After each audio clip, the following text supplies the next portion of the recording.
Las vacunas hacen que tengas autismo y solamente usamos el 10% de nuestro cerebro. Estas son de las mentiras más populares que hemos creído a través de la historia y son solamente dos de las tres súper populares mentiras que vamos a hablar en el PAI. El PAI es el podcast para aprender inglés, así que sin mucho más, vamos a por ello. Muy bien, welcome to today's episode of The PAI, el PAI, el podcast para aprender inglés, ¿ok? Mentiras, estaba leyendo un libro que se llama Rodeado de mentirosos como tu ex y hablaban de estas mentiras tan clásicas que nos hemos creído y me inspiré a hacer un episodio más del podcast. Así que vamos a por ello. Se hizo la luz, vamos. Se hizo la luz, eso es, muy bien. Vamos a por ello, que ya llevas un minuto esperando que yo comience a hablar.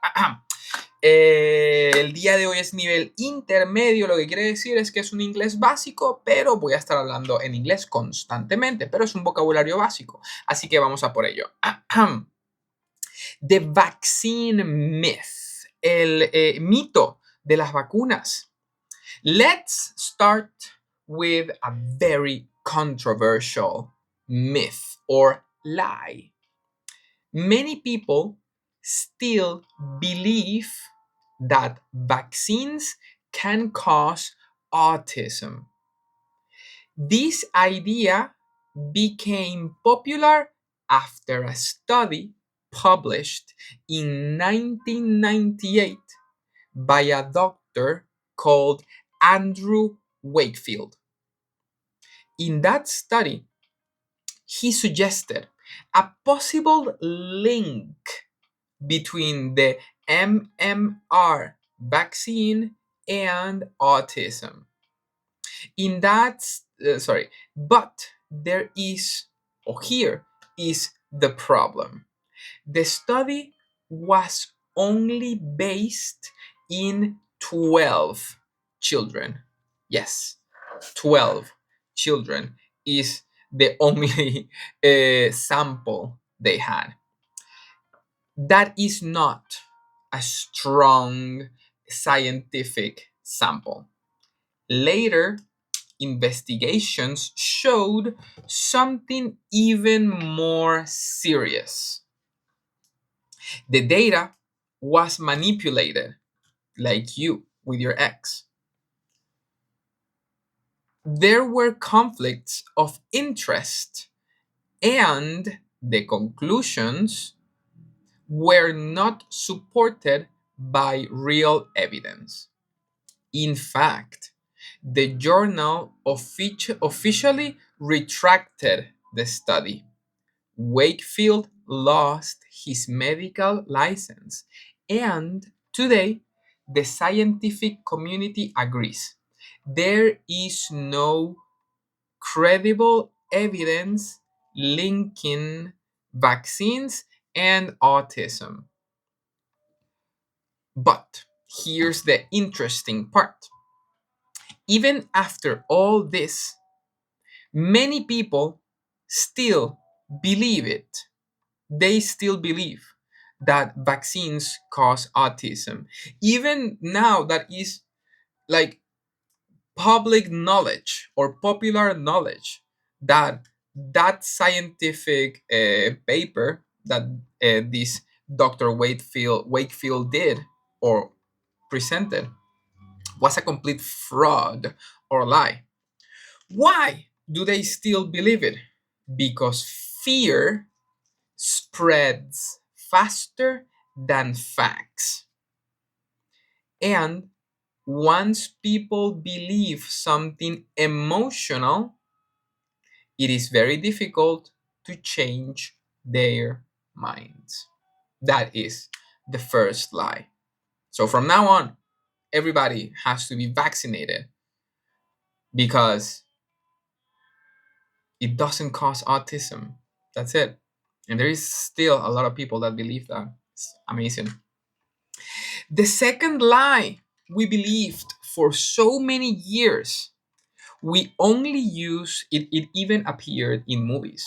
There is a movie I really liked. I think the name's, I want to say Lucy, something like that's the name of the movie, with Scarlett Johansson. And it's about what are the consequences, or what would happen if a human started to use 100% of the capacity of the brain. Still science fiction. Anyway, the we only use 10% of our brain. So let's see this myth. This is one of the most popular myths in the world. You have probably heard it before. Humans only use 10% of their brain. It sounds interesting, but it makes people feel that they have hidden potential. But it is not true. It's just not true. Not at all. Modern neuroscience shows that we use almost all parts of our brain, just at different times and for different functions.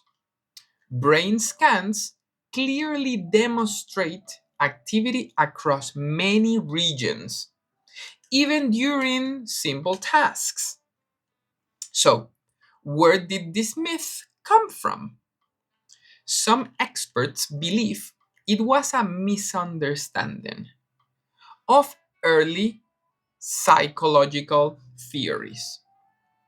Others say it was popularized by self help books and motivational speakers. So it was a lie spread also, or as well, in books and motivational speakers, because it sounds powerful, because it sells.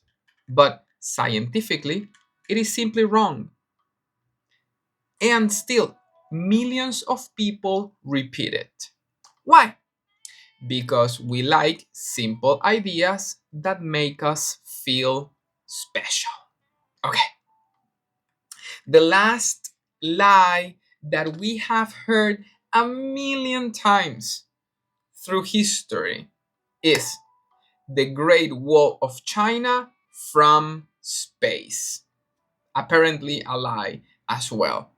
This is a huge, famous one. You can see the Great Wall of China from space. Sounds impressive, almost magical. But astronauts have confirmed that is simply not true. The Great Wall of China is long, yes, but it is also very narrow. Do you know what narrow means? It's angosto. And has similar colors to the surrounding landscape. So it's like gray, and the landscape it has around it is also gray and brown and dirt and rocks. From space, it is extremely difficult to see with the naked eye. In fact, many astronauts say they cannot see it at all without special equipment, an iPhone. So, why did people believe this? Because it is a great story. It represents human achievement. It feels symbolic. But again, a good story is not always a true story. Stories are stories, and mostly they are mostly lies. Nice. So, what do these three examples have in common? A small study, a misunderstood idea, and a powerful study. All of them became truth because people repeated them, not because they were proven. And this is the key idea. Humans don't just believe facts, we believe stories that feel right. So here's a question for you. What belief do you have today that might not be true? Put it in the comments. Thank you very much for being here. 10 minutes. I'm going to make it 10 minutes and 30 seconds. So thank you so much for being here, for spending these 10 minutes with me. Muchas gracias por estar aquí. Dale like, comenta qué es una verdad que te creíste por muchísimo tiempo. ¿Ok? Muchísimas gracias. Los veo en la próxima